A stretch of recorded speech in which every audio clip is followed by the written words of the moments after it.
आप देख रहे हैं इंडिया न्यूज और मैं हूं आपके साथ शुभेंदु सिंह। मध्य प्रदेश में उपचुनाव को लेकर कांग्रेस ने अपने प्रत्याशियों का ऐलान कर दिया है और दूसरी तरफ कांग्रेस ने प्रत्याशियों के ऐलान के बाद कार्यकर्ताओं की नाराजगी को दूर करने के लिए पूर्व मंत्री सज्जन सिंह वर्मा को नियुक्त भी कर दिया है। तो वहीं दूसरी तरफ सीएम शिवराज ने नवरात्रि के शुभ मुहूर्त में प्रत्याशियों के नाम के ऐलान की बात कही है। शिवराज सिंह के ऐलान पर कांग्रेस ने बीजेपी पर टिकट को लेकर गुटबाजी का आरोप लगाया है। आज हम कांग्रेस की तरफ से बीजेपी पर लगाए जा रहे आरोप और कांग्रेस की तरफ से डैमेज कंट्रोल को लेकर चर्चा करेंगे, जिसमें हमारे साथ कुछ खास मेहमान भी जुड़ेंगे। लेकिन उससे पहले आइए सुनते हैं कि मामले पर क्या कह रहे हैं सीएम शिवराज सिंह चौहान। के प्रत्याशी चयन में कुछ समय थोड़ी लगता है। पार्टी विचार करती है और फैसला करती है। देख, पार्टी हमारी ऐसी कि जहां ना को कोई अलग नाम जाते, ना कोई गुटबाजी है। हमारी पार्टी ऐसी है जो कार्यकर्ता के बारे में विचार करती है। वंशवाद, परिवारवाद, दूसरी चीज, इन सबसे सर्वथा दूर रह के पार्टी का एक स्थानीय नेतृत्व, प्रदेश का केंद्रीय नेतृत्व से चर्चा करता है। केंद्रीय नेतृत्व अंतिम रूप से फाइनल करता है। वैसे भी नवरात्रि आ रही है तो फॉर्म तो नवरात्रि में ही भरेंगे प्रारंभ होने पर। इसलिए भारतीय जनता पार्टी में सारी प्रक्रिया पूरी हो गई है, नाम हो चुके हैं। और प्रधानमंत्री जी के नेतृत्व में केंद्र सरकार जो आम इंसान के लिए, गरीब के लिए, किसान के लिए, माताओं बहनों और नौजवानों के लिए काम कर रही है। और मध्य प्रदेश की सरकार जो कल्याणकारी योजनाएं चला रही है और विकास के काम कठिन परिस्थितियों में भी, क्योंकि कोरोना के संकट के कारण अर्थव्यवस्था ध्वस्त हुई है, बावजूद इसके हमने विकास के काम रुकने नहीं दिए। तो विकास और जन कल्याण, इन दोनों को लेके ही हम जनता के बीच में जाएंगे, वही हमारी तैयारी है। तो गुटबाजी का आरोप कितना सही है? यहां जरूर गुटबाजी के आरोप लग रहे हैं। हालांकि मुख्यमंत्री को भी आपने सुना, शिवराज सिंह चौहान प्रदेश के मुखिया ये कह रहे हैं कि किसी भी तरीके से कोई देरी नहीं है, नामों को लेकर के ऐलान अब जल्दी हो जाएगा, क्योंकि नवरात्रि में शुभ मुहूर्त है और शुभ मुहूर्त में नामों का ऐलान जल्द ही पार्टी की तरफ से कर दिया जाएगा। गुटबाजी कहीं नहीं है। हालांकि कांग्रेस पार्टी इसको लेकर के लगातार भारतीय जनता पार्टी के ऊपर हमलावर है, क्योंकि कांग्रेस पार्टी ने अपने प्रत्याशियों के नामों की घोषणा कर दी है। और यहां आपको बताएं कि जोबट से महेश पटेल, खंडवा से राजनारायण सिंह, पृथ्वीपुर सीट से पहले ही ऐलान किया जा चुका है नितेंद्र सिंह का। और अब कहीं ना कहीं जो नामों के ऐलान को लेकर के जो रेस चल रही थी, उसमें कांग्रेस पार्टी अब आगे निकल चुकी है। एक बढ़त यहां पर जरूर मिल पाई है, लेकिन क्या इस बढ़त के जरिए कांग्रेस पार्टी का सत्ता की तरफ जो रास्ता जाता है, या ये कहें कि जीत की तरफ जो रास्ता जाता है, क्या वो मजबूत होता हुआ नजर आ रहा है? और कितना इसका असर आने वाले प्रदेश के चुनाव पर पड़ेगा, ये भी देखना होगा, क्योंकि ये सत्ता का सेमीफाइनल है और मौजूदा वक्त में ये उपचुनाव तय करेगा कि आखिर प्रदेश की जनता का मूड क्या है। वहीं प्रत्याशियों के नाम का नवरात्रि में शुभ मुहूर्त पर ऐलान की बात कहने पर मुख्यमंत्री शिवराज सिंह चौहान पर कांग्रेस प्रवक्ता अवनीश बुंदेला का क्या कहना है, जरा वो भी सुनते हैं। भाजपा में सिर्फ फटौवल, मान मनौवल, गुटबाजी उपचुनाव के टिकट के लिए चरम पर है। शिवराज जी आज भी टिकटों की घोषणा नहीं कर पाए। अब एक नया बहाना बना रहे, कह रहे हैं कि श्राद्ध पक्ष खत्म होने वाले 2 दिन बाद नवरात्रि में मैं प्रत्याशियों की घोषणा कर दूंगा। अरे शिवराज जी, क्यों मजाक कर रहे हो, क्यों झूठ बोल रहे हैं? हमने देखा है श्राद्ध पक्ष के दौरान आपकी कोई गतिविधियां नहीं रुकी, कोई कार नहीं रुके। आप पूरे समय घोषणा करते रहे। आप कई जगह को तहसील बनाने की घोषणा कराए, कई शिलान्यास कराए, उसके लिए कहीं आपको श्राद्ध पक्ष का ध्यान नहीं आया। और आज हमको मालूम है कि आपके यहाँ जबरदस्त सिर्फ फुटौवल है, मान मनौवल, गुटबाजी है। आप प्रत्याशियों की सूची जारी नहीं कर पा रहे, इसलिए बहाना बना रहे हैं।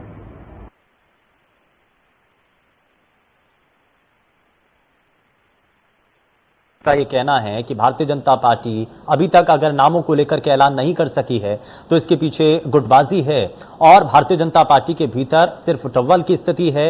हर कोई टिकट लेने की रेस में बहुत प्रबल दावेदारी ठोक रहा है और इसीलिए भारतीय जनता पार्टी के सामने बहुत बड़ी चुनौती भी है और इसीलिए नामों का ऐलान अभी तक भारतीय जनता पार्टी नहीं कर पाई है। हालांकि कांग्रेस इस जैसे कि हम इससे पहले भी कह रहे थे कि इस रेस में पहले ही आगे एक बढ़त बना चुकी है कांग्रेस पार्टी ने सबसे पहले पृथ्वीपुर सीट से अपने प्रत्याशी के नाम का ऐलान किया था, नितेंद्र सिंह, जिनको चुनावी मैदान में उतारा।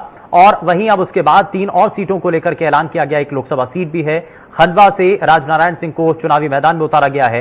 लेकिन यहां पर एक पशुपेश की स्थिति यह भी कि अरुण यादव, जो कि इस सीट से प्रबल दावेदार माने जा रहे थे, लेकिन क्या वाकई में इन सभी चीजों को व्यवस्थित दोनों राजनीतिक दल कर पाए हैं?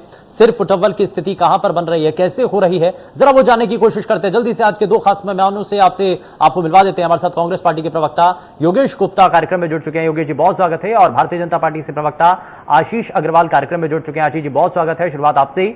आशीष अग्रवाल जी, कांग्रेस पार्टी के प्रवक्ता, नेता बार बार ये आरोप लगा रहे हैं कि सिर्फ उठव्वल की स्थिति भारतीय जनता पार्टी के सामने बन चुकी है और इसीलिए नामों का ऐलान करने में इतनी देरी हो रही है। लेकिन क्षणिक खुशी कांग्रेस की अक्सर तलाशते रहते हैं, परंतु ये खुशियां सिर्फ कांग्रेस के परिणाम आने से पहले तक ही सीमित रहती। बहुत पुरानी बात नहीं करूंगा, कुछ समय पहले का मुझे लोकसभा चुनाव याद है भोपाल का, जब दिग्विजय सिंह जी के नॉमिनेशन को लेकर काफी उत्साहित थी कांग्रेस, और जब भारतीय जनता पार्टी के कैंडिडेट ने नॉमिनेशन लिया, पर्चा भरा और उसके बाद परिणाम आए तो 3.5 लाख से दिग्विजय सिंह की पराजय दिखी। अगर इस लोकतंत्र में अगर सिर्फ पहले कैंडिडेट घोषित करने से ही अगर आपको लीड मिल जाती तो मुझे लगता है कि सारी की सारी पार्टियां और बहुजन समाजवादी पार्टी जैसे जो शायद 6 महीने पहले ही तय कर देते हैं वो बहुत आगे होती। भारतीय जनता पार्टी पूरी तरह विचार करती है और विचार करके सही समय पे सही निर्णय लेती है। आज माननीय मुख्यमंत्री जी ने भी स्पष्ट किया कि पार्लियामेंट्री बोर्ड निर्णय करेगा, परंतु चूंकि फॉर्म भरे जाने का जो मुहूर्त है वो नवदुर्गों में ही होगा, तो उससे पहले सही समय पे सही व्यक्ति का चयन करके भारतीय जनता पार्टी अपने प्रत्याशी घोषित करेगी। भारतीय जनता पार्टी ये जरूर कहा जा रहा है कि नवरात्रि का जो शुभ मुहूर्त है वो कितना शुभ होगा। और ये भी सवाल उठ रहा है कि कहीं जो सिर्फ उठव्वल, कांग्रेस पार्टी जो आरोप लगा रही है कि भारतीय जनता पार्टी के भीतर सिर्फ उठव्वल की जो स्थिति है, क्या इस शुभ मुहूर्त में ठीक हो पाएगी? इसी बात का इंतजार है क्या बीजेपी को भी? देखिए, सिर्फ उठव्वल तो राष्ट्रीय स्तर पर देखें आप किस पार्टी की हो रही है, चाहे मध्य प्रदेश हो, मध्य प्रदेश में किस तरीके से अरुण यादव को बेआबरू करके पूछे से निकाला दिग्विजय सिंह ने, और किस तरीके से जो कैंडिडेट सिलेक्शन हुआ था उसमें सुरेंद्र सिंह सेरा क्या कह रहे हैं, मुझे लगता है ये भी जरा पूछ के आना चाहिए। वहीं भारतीय जनता पार्टी का हर कार्यकर्ता शांत है। जिस दिन संगठन जिस भी कार्यकर्ता पे मोहर लगा देगा, हर कार्यकर्ता उसको जिताने के अनुष्ठान में अपनी आहुति को डालता हुआ नजर आए। ठीक है योगेश जी, जरा जल्दी से रिएक्शन। देखिए, ऐसा है, माननीय शिवराज सिंह चौहान जी ने जो 9 दुर्गों की बात करी है, निश्चित रूप से मां आदिशक्ति का नवरात्र हम सबके लिए शुभ त्योहार होता है। अगर शुभता की बात करी जाए तो मैं थोड़ा सा पीछे ले जाना चाहूंगा भारतीय जनता पार्टी के नेताओं को, प्रवक्ताओं को, कि जब श्री राम मंदिर भूमि का शिलान्यास किया गया था तो वह चातुर्मास में किया गया, तब कोई मुहूर्त नहीं देखा गया था। सारे ज्ञानी ध्यानी पंडितों ने भी सुझाया था मोदी जी को कि अभी मुहूर्त शुभ नहीं। तो ये दोहरा चरित्र होता है भारतीय जनता पार्टी के नेताओं का, और दोहरा मापदंड होता है। सुविधा अनुसार ये लोग उसका यूज करते रहते हैं, एक बात। दूसरी बात, चारों प्रत्याशी हमारी जो लिस्ट आज आई है, जिसमें से एक पहले डिक्लेयर हो गई थी, 3 के नाम आज डिक्लेयर हुए। माननीय कमलनाथ जी, हमारे जो प्रदेश कांग्रेस अध्यक्ष है, वो हमेशा फ्रंट फुट पे खेलने के आदी है। उसी नीति का पालन करते हुए उन्होंने हमारे जो कैंडिडेट्स हैं उनको भरपूर समय दिया है प्रचार प्रसार का, और पिछले 4-6 महीने से हमारा संगठन इन सारी विधानसभा और खंडवा लोकसभा सीट पर संगठनात्मक कसावट की भी पूरी तैयारी कर चुका है। हमारे मंडलम सेक्टर सब तैयार है। अच्छा सर, ठीक है। एक सवाल ये कि खंडवा सीट से ठीक है राजनारायण जी को उतार दिया, लेकिन अरुण यादव को मना लिया है क्योंकि प्रबल दावेदार के तौर पर थे वो। इस रेस के अंदर उनकी दावेदारी सुनिश्चित मानी जा रही थी, लेकिन आखिर समय में नाम वापस ले लिया गया। क्या उनको मना लिया गया? देखिए, मैं आपकी बात का जवाब दे रहा हूँ। माननीय अरुण भैया ने आज प्रेस कॉन्फ्रेंस के माध्यम से आप सभी सम्मानित मीडिया जनों ये कहने की पूरी कोशिश करी है, और उन्होंने समझाया भी है कि कैंडिडेट कोई भी हो, खंडवा लोकसभा सीट से चुनाव में ही लड़ रहा हूँ। उन्होंने व्यक्तिगत कारणों से, पारिवारिक कारणों से अपनी उम्मीदवारी जरूर वापस ली है, और इसमें भी कोई संशय नहीं है। पिछले 6 महीने से वो लगातार खंडवा संसदीय सीट में कार्यरत थे, उनका काम चालू था। तो उस जो काम की हमको फायदा होने वाला है वो अरुण भैया के माध्यम से ही होना है। लोग खंडवा लोकसभा सीट तो उनको चुनावी मैदान में उतारने से इतना गुरेज क्यों किया गया? नहीं, बिल्कुल नहीं। अरुण भैया हमारे प्रदेश कांग्रेस अध्यक्ष रह चुके हैं, केंद्रीय मंत्री रह चुके हैं, कई संगठनात्मक उच्च पदों पर कार्य कर चुके हैं और अपनी उपयोगिता को साबित कर चुके हैं। सर मैं इसलिए पूछ रहा हूं क्योंकि भारतीय जनता पार्टी के नेता हो, प्रवक्ता हो, उनको बड़ी सिंपैथी है। बार बार जब भी सवाल किया जाता है तो अरुण यादव के नाम को लेकर के वो उनकी सुई अटक जाती है। वो बार बार ये पूछते हैं कि कांग्रेस पार्टी के भीतर सब कुछ ठीक नहीं है क्योंकि अरुण यादव ने अपना नाम वापस ले लिया। देखिए, कांग्रेस पार्टी के अंदर आपको मैं विश्वास दिलाता हूं पूरी जिम्मेदारी के साथ सब कुछ ठीक है, सब कुछ अंडर कंट्रोल है। हाँ, 4 दिन पहले की घटना आपकी याद दिला दूं मैं, खंडवा संसदीय सीट को लेकर भारतीय जनता पार्टी के प्रदेश कार्यालय में जो सिर्फ हुटप्पल हुई है, 300 से ज्यादा कार्यकर्ताओं ने जो हुजूम किया है कृष्ण मुरारी मोघे के पक्ष में और अर्चना चिटनीस जी जैसी वरिष्ठ नेता से मिलने में गुरेज किया है प्रदेश भारतीय जनता पार्टी के अध्यक्ष और माननीय शिवराज जी ने, ये जग जाहिर है और ये जो अंतर कलह है ये हमें खंडवा सीट जिताकर दी। ठीक है आशीष जी, ये खंडवा सीट जो है ना ये कांग्रेस पार्टी के खेमे में जारी रही है। इसका कारण यही है कि सिर्फ उटव्वल की स्थिति और योगेश गुप्ता जी बार बार जिसका इशारा भी कर रहे हैं कि भारतीय जनता पार्टी के भीतर सब कुछ ठीक नहीं है। आप ये आरोप लगा रहे हैं कि कांग्रेस के पार्टी के भीतर सब कुछ ठीक नहीं है और कांग्रेस पार्टी के प्रवक्ता कह रहे हैं बीजेपी में कुछ ठीक नहीं है। तो एक दूसरे के ऊपर आरोप, अपनी पार्टी का नहीं लेकिन दूसरी पार्टी का ज्ञान पूरा। बिल्कुल ठीक बात है। और देखिए, प्रत्यक्ष को प्रमाण की आवश्यकता नहीं होती। किस पार्टी में सर फुटबल है, मुझे लगता है कि आप एक मूर्धन्य पत्रकार होने के नाते भली बातें समझते हैं। जब मेरे कांग्रेसी मित्र ये बड़ी बड़ी बातें कर रहे थे तो मुझे वो पंक्तियां याद आती हैं कि तुम्हारे पांव के नीचे जमीन नहीं है और कमाल ये है फिर भी तुम्हें यकीन नहीं। तो जिस तरीके से अरुण यादव ने अपनी दर्द को सबके साथ साझा किया, जिस तरह से पहले से उन्होंने अपनी उम्मीदवारी को घोषित कर दिया था और दिग्विजय सिंह, श्रीमान बंटाधार ने उनको बधाई भी दे दी थी, बधाई अरुण, उसी दिन तय हो गया था। तो जो कांग्रेस अरुण यादव जी के पिताजी श्री सुभाष यादव जी की नहीं हुए अरुण यादव जी क्या हो, और दिग्विजय सिंह जी तो देखिए अपने पुत्र को स्थापित करने के लिए, और इधर कमलनाथ अपने पुत्र को नकुलनाथ को स्थापित करने के लिए हर युवा और काबिल व्यक्ति की बलि देना चाहते हैं। पहले अरुण यादव जी को यूपीए के मंत्रालय से मंत्रिमंडल से निकलवाया, फिर उनसे प्रदेश अध्यक्ष छीनी गई और अब मुझे लगता है कि उनको लोकसभा से भी महरूम रख के ये तय कर दिया है कि कमलनाथ के पुत्र नकुलनाथ और दिग्विजय सिंह के पुत्र जयवर्धन सिंह ही अब रेस में बचे हुए हैं। बाद बाकी भारतीय जनता पार्टी में कहां से सरफटबल है, कहां से किस नेता ने स्वयं बयान दिया है, मुझे लगता है कि ये आप भी भली बात ही समझते हैं। अच्छा आशीष जी, कांग्रेस पार्टी ने तो क्योंकि हमेशा जब भी नामों को लेकर के चयन होता है कोई भी राजनीतिक दल वो ये देखना चाहता है कि दूसरी पार्टी की तरफ से कौन से ऐसे चेहरे हैं जिनको उतारा जा रहा है, तो वेट एंड वॉच की स्थिति हमेशा से बनी रहती है। तो अब तो चेहरे पूरी तरीके से साफ है, तो अब तो बड़ा आसान होगा। मैं वही बात कर रहा था। मेरे कांग्रेसी मित्र क्रिकेट का उदाहरण देके कह रहे थे कि कमलनाथ फ्रंट फुट पर खेलते हैं, तो 15 महीने की वो फ्रंट फुट की काली कमलनाथ सरकार इस मध्य प्रदेश ने देखी है, जिसने फ्रंट फुट पे खेल के सिर्फ भ्रष्टाचार किया, सिर्फ भ्रष्टाचार का तबादला उद्योग चलाया और फ्रंट फुट पे खेल के स्वयं आउट हो गई। जवाब ले लीजिए, काफी टाइम दे रहे हैं। ठीक है, नहीं बिल्कुल आपको भी पूरा टाइम सर। हाँ योगेश जी आता हूँ, एक मिनट बात पूरी हो जाए उसके बाद मैं आपके पास।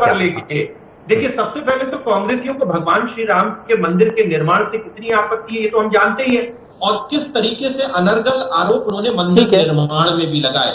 आज बाकी जो भगवान श्री राम को काल्पनिक मानते थे आज उनके मंदिर निर्माण पर आपत्ति करते हैं, इसमें कोई बड़ी बात नहीं होनी चाहिए। ठीक है, अरुण यादव कह रहे हैं कि संगठनात्मक, ठीक है सर, अरुण यादव जी के नाम को लेकर के लगातार चर्चाएं हैं। ठीक है सर, आशीष जी ठीक है।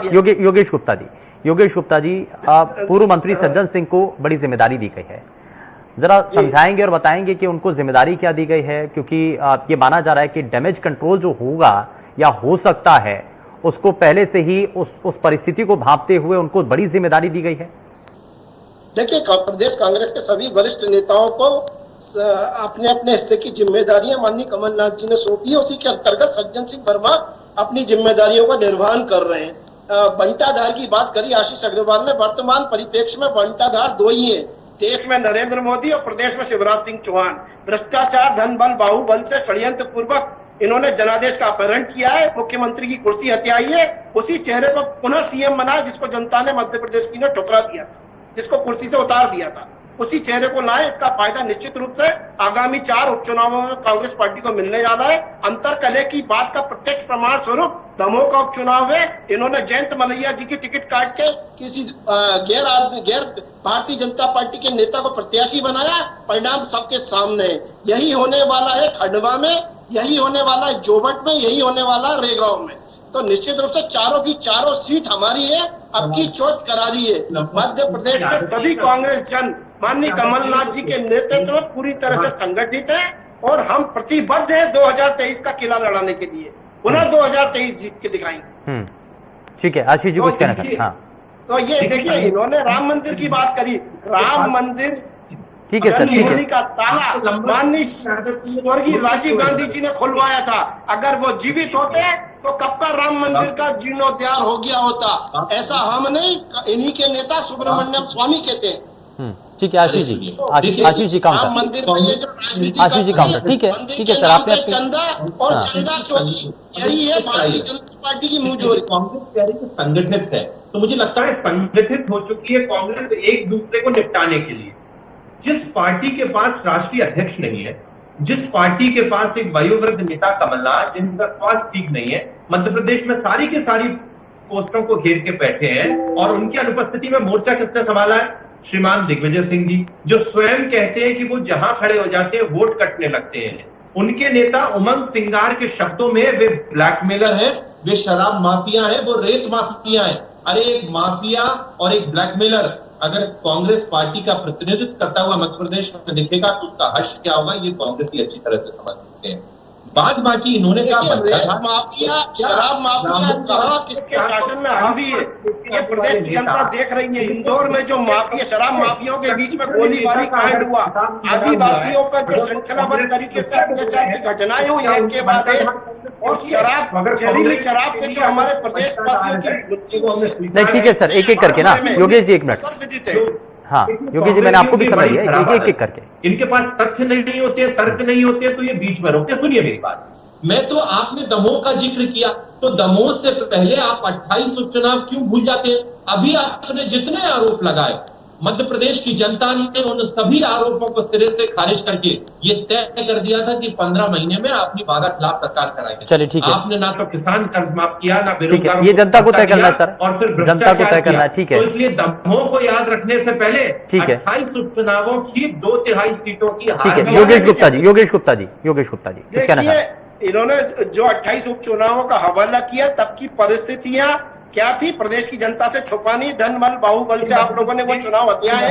और आज वर्तमान परिप्रेक्ष्य में महंगाई सबसे बड़ा मुद्दा है। इन चुनावों में पेट्रोल डीजल गैस की बढ़ती हुई कीमतें, आम आदमी त्रस्त है, शिवराज सिंह मस्त है, पूरी भारतीय जनता पार्टी भ्रष्टाचार से शराब हो गई। ठीक है आशीष जी, आशीष जी ठीक है, एक आशीष जी जरा सुनिए तो सही, उसके बाद में आपसे जवाब। मौतें हुई है, उनसे प्रदेश की जनता जरूर जवाब मांगेगी कि कोविड-19 के कुप्रबंधन में जो प्रदेशवासी 1,70,000 से ज्यादा लोगों को हमने खोया है, और जो वैक्सीनेशन स्लो चल रहा है, आज भी केवल 66% फर्स्ट डोज लगी है मध्य प्रदेश में। तो ये सारी इसमें इस उपचुनाव के दौरान सबसे बड़ा इशू क्या आपको नजर आता है योगेश गुप्ता जी? आप महंगाई का जिक्र कर रहे हैं। हाँ जी देखिए, इस 4 उपचुनाव में सबसे मुख्य मुद्दा बढ़ती हुई कमरतोड़ महंगाई, पेट्रोल डीजल गैस की बढ़ती हुई कीमतें, कोविड कुप्रबंधन में मारे जाने वाले लोगों के परिजन और स्लो वैक्सीनेशन, ये मुख्य मुद्दे होंगे इन चुनाव में। ठीक है आशीष अग्रवाल जी, आप कहते हैं वैक्सीनेशन में आपने कीर्तिमान स्थापित किया, लेकिन विपक्षी खेमा ये कह रहा है कि वैक्सीनेशन तो हुआ ही नहीं है, इसको लेकर के कुप्रबंधन हुआ है। देखिए, मैं अपने विपक्षी साथी के ज्ञान को प्रणाम करता हूँ। जहाँ एक और मध्य प्रदेश वैक्सीनेशन में रिकॉर्ड और नंबर 1 राज्य है, वहां पर ये कह रहे हैं वैक्सीनेशन नहीं हुआ, तो पंजाब, छत्तीसगढ़ और राजस्थान का क्या हाल है? ध्यान रखिए, सुनिए ना, मैं आपके एक एक प्रश्न का जवाब क्या हालत है? रोबोट रेगाओ ये आदिवासी बस्ती है। ठीक है योगेश जी, जरा सुन तो लीजिए, अब आपने सवाल किया है, उस सवाल का जवाब तो सुनिए जरा योगेश गुप्ता जी। आदिवासी भाई देख रहे हैं। ठीक है योगेश गुप्ता जी, सवाल का जवाब योगेश जी ठीक है। सुनिए। हाँ देखिए, आशीष। सबसे पहले तो योगेश जी ने ये स्वीकार किया कि 28 उपचुनाव में जब 15 महीने की कमलनाथ सरकार का परफॉर्मेंस एक मुद्दा था, तो उसमें 2/3 सीटों इन्होंने हारी और मध्य प्रदेश की जनता ने बता दिया कि इनकी सरकार काली की, भ्रष्टाचारी की, वादाखिलाफ। अब इन्होंने बात की महंगाई की, सरकार को गिराया गया, उन्होंने भू माफियाओं के खिलाफ, उन्होंने मिलावटखोरों के खिलाफ जो एक जमीन से जुड़ी हुई कार्रवाई करी थी नेक नियत से, वो प्रदेश की जनता ने सराहा। 100 रुपए में 100 यूनिट बिजली दी थी हमने, सर्व वर्ग हितायता करते हुए, किसी वर्ग विशेष के लिए नहीं चाहिए, सभी वर्गों के लिए योजना, ज्योति योजना के अंतर्गत 100 रुपए में 100 यूनिट, 27 लाख से ज्यादा किसानों का कर्जा ठीक है सारे प्रदेश के लोगों ने देखा है 15 महीने का कमलनाथ जी का कार्यकाल। कोविड के मामलों में जब राष्ट्रीय रैंकिंग की बात होगी तो मध्य प्रदेश योगेश जी प्लीज, योगेश गुप्ता जी जरा सुनिए ना, बेहतर परफॉर्म करता सुनिए हुआ ना नजर आया। एक एक करके। अब बताइए, मध्य प्रदेश की जनता जब हमारी कॉपियां आंकेगी तो हमें इनसे ज्यादा नंबर देगी या नहीं देगी? मध्य प्रदेश की जनता ने ये देखा है कि महाराष्ट्र, छत्तीसगढ़, पंजाब, राजस्थान में कितनी अराजकता थी, उसके कंपैरिजन में जिस तरीके से संवेदनशीलता से शिवराज सिंह जी चौहान ने कोविड मैनेजमेंट किया, उसकी प्रशंसा इनकी सरकार के घटक दलों ने किया। ठीक है। शिवसेना ने अपने मुखपत्र में इस बात को सराहा था। उसके बाद आपने बात की वैक्सीनेशन की, वैक्सीनेशन में मध्य प्रदेश नंबर 1 है, कीर्तिमान बना रहा है। 28 उपचुनाव। लेकिन आशीष अग्रवाल जी, महंगाई एक बड़ा विषय आज के समय में बना हुआ है। पेट्रोलियम पदार्थों के जो दाम है जिस तेजी के साथ बढ़ रहे हैं, आज लोगों के सामने बड़ी चुनौती है और बड़ी परेशानी भी है। सरकार क्या इन बढ़ते दामों को किसी तरीके से नियंत्रित कर पाने में क्या सफल हो पा रही है क्या? सर ठीक है ना, जवाब तो सुनिए। ठीक है योगेश जी, आशीष अग्रवाल जी जवाब दीजिए। ₹72 टैक्स वसूला जा रहा है जनता से, डीजल 100 रुपए के ऊपर, गैस का ठीक सिलेंडर है 950 ठीक है सर, माफी के साथ रोकना चाह रहा हूं, समय ज्यादा नहीं है। बहुत शुक्रिया दोनों ही खास मेहमानों का कार्यक्रम में अपना समय देने के लिए। लेकिन बड़ा सवाल यही है कि मुद्दा क्या होगा। लेकिन जिस तरीके से कहा जा रहा है कि मौजूदा वक्त में गुटबाजी एक दूसरे राजनीतिक दल के अंदर है, भारतीय जनता पार्टी में गुटबाजी है, इसीलिए टिकटों का ऐलान होने में अभी समय लग रहा है। कांग्रेस पार्टी के भीतर भी गुटबाजी के आरोप भारतीय जनता पार्टी लगा रही है। लेकिन असल मायने में जीत इस उपचुनाव में किसको मिलती है, ये फिलहाल देखना है। पेशकश में इतना ही, नमस्कार।